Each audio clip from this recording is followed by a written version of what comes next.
Okay,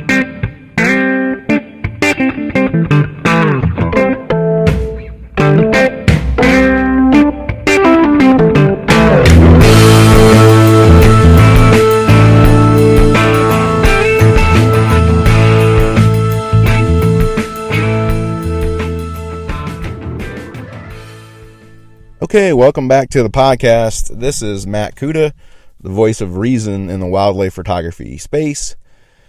Today we're going to talk about and do a review and how-to segment on the Nature Photographer's Toolbox. This is an application that I wrote to help out nature photographers. It's relatively inexpensive. It's only $1.99. The cost will go directly back into producing apps and videos and podcasts and so on and so forth. So I encourage you to take a look at it. The Nature Photographer's Toolbox has several items in it. It has a photography calculator, calculators such as the depth of field, hyperfocal distance, and astronomy. It has camera gear safe, which is a place to save your gear and your serial numbers in case of theft or, for other purposes, insurance purposes, whatever. And then it's got the Matt Cuda Photography podcast in there as well. So if you come up to the home page here, across the bottom are several different tabs, if you will. There's the home tab we're on now. There's the tools tab, which we're going to click on next. There's the safe tab, or the camera safe tab, which actually will allow us to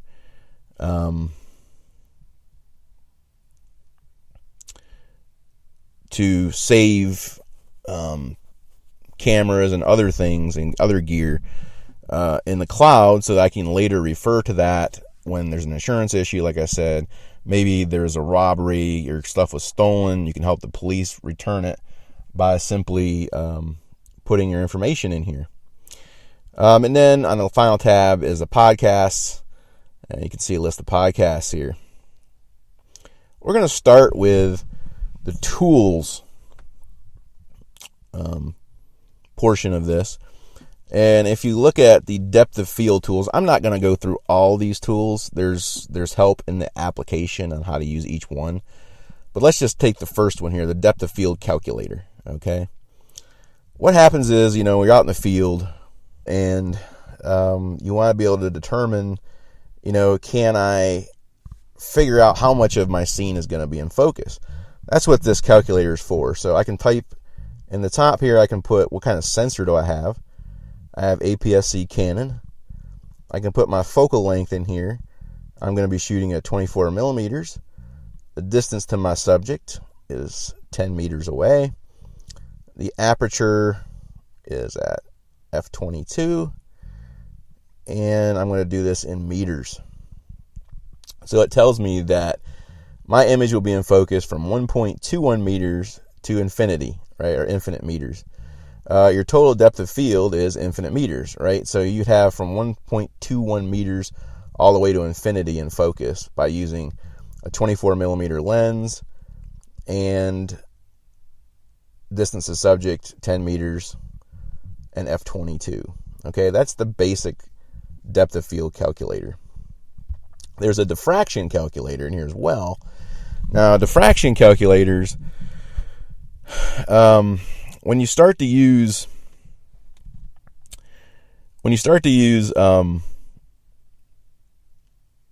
smaller apertures, so f/16, f/22, f/11, diffraction starts to increase. And diffraction is a blurriness that is caused by the way the light travels over the blades of your aperture, your aperture blades. So what you can do is you can put in here your sensor type, which is APS-C for me, and I can put my aperture in here, which is f/22, and it will say that diffraction will be present at this aperture. Your image may start to look soft and will continue getting softer as you increase the f-stop.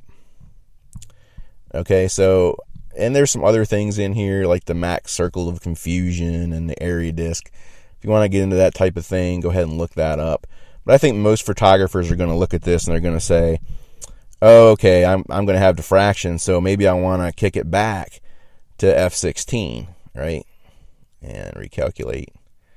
Okay, it's still saying I'm going to have diffraction. So let's kick it back to f11.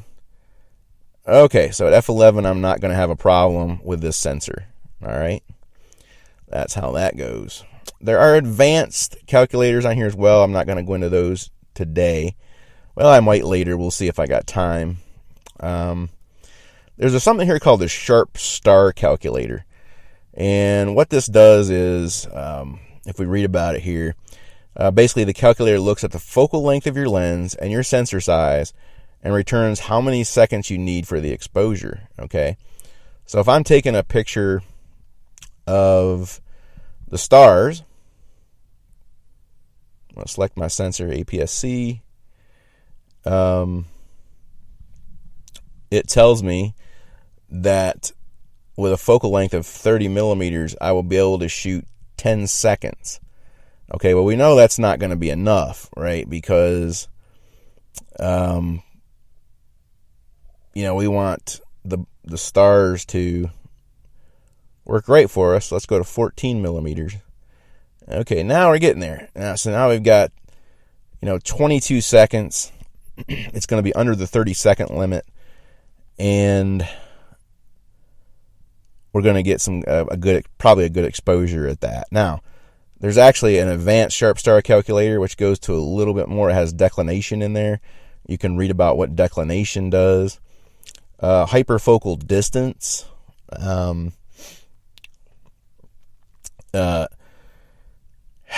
kind of define this, I'm going to read here. I wrote this section here. It's a big word with a big definition, but what does it mean to nature photographers?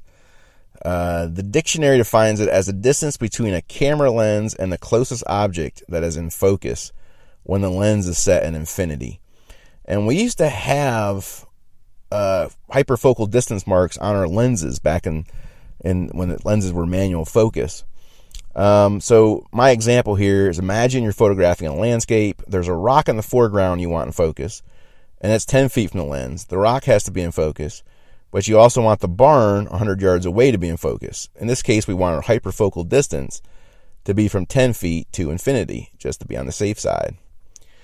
So I can go in here and I can say, okay, I've got an APS-C sensor. I've got a focal length of 14 millimeters.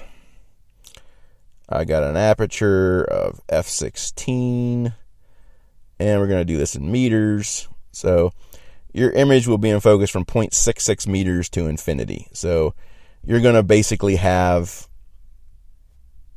the whole scene in sharp focus. That is your hyperfocal distance. Okay, 66 meters to infinity. But you can see how important that is when you're doing landscape photography, to be able to know, oh, okay, am I really going to be in focus or not, right? I mean, because that stinks, not being in focus. You'll get home, you'll think everything's in focus, and then you'll get home and realize that, well, the trees in the background are out of focus, and that's not what I wanted. So this is what this tool does for you. But that's pretty much it in a nutshell as far as, how this thing works. The podcast, of course, you've got all the podcasts. It automatically updates to the latest podcasts. I can tap one here and try to prove it to you.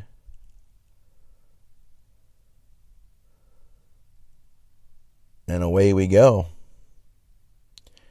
And the only reason we can't hear it is because I'm doing a screen capture of this thing and it won't put it through. But you can stop it there and so on and so forth. By the way, if you use the podcast app, you must have your phone turned off from vibrate in order for it to work. I'm going to work on that some more. I think there's a way to work around that. I need to dig in on that one and see what's going on. Let's see, what else can I say about this? Things in the future that are coming is bucket list. Bucket list is going to be a way for you to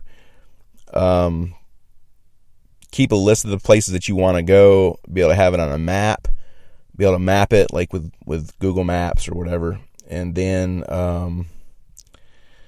keep a list of that stuff. And as you go through each bucket list item, you can check that off. And it's just a fun thing that I'm going to put in there. There's probably some more on the astronomy side I'm going to do eventually, but if I start doing things on the astronomy side, it's going to raise the price. So what I want to do real quick before we leave, I just wanted to quickly show you how you can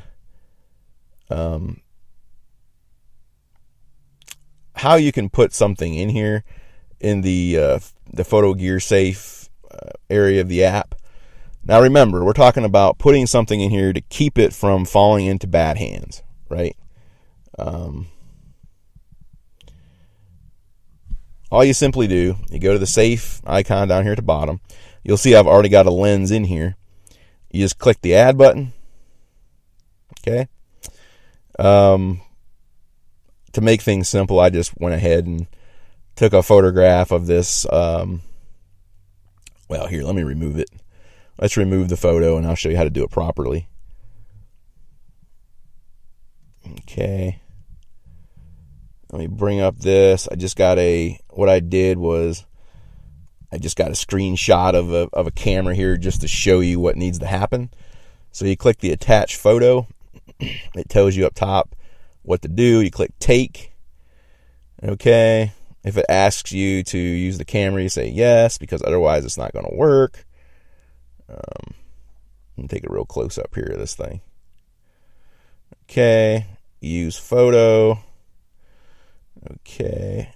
Click use one more time. It puts it in here. Now you can see your camera photo there. We're going to call this the Canon 7D.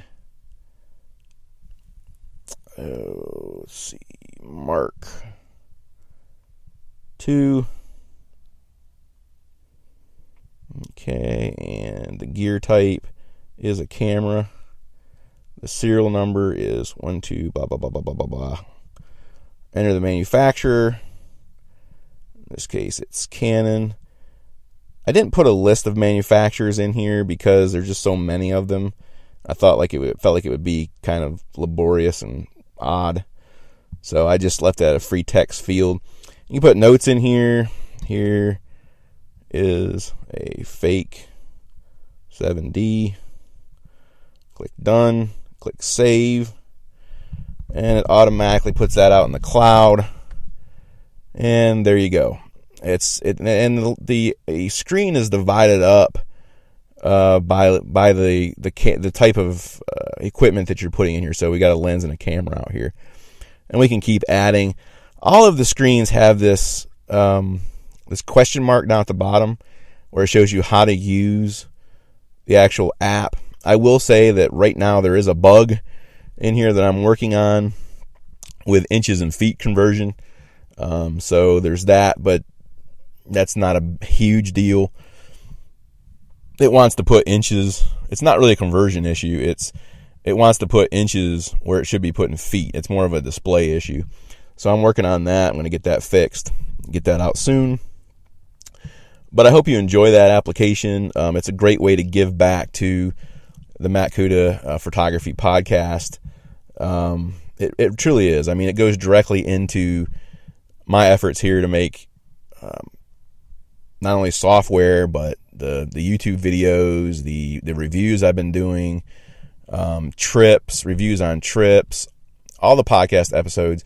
That money goes directly back into what we're doing here at Matt Cuda Photography. So I hope you enjoyed that. It was a quick tutorial on it. Maybe we can do a more advanced one later when I've got everything up and running 100%. But do me a favor, go out there. It's available for the both the Android and the iPhone, and it's a quick download. It's easy, safe, secure.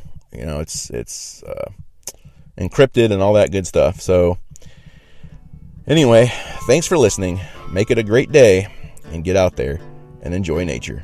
Bye-bye.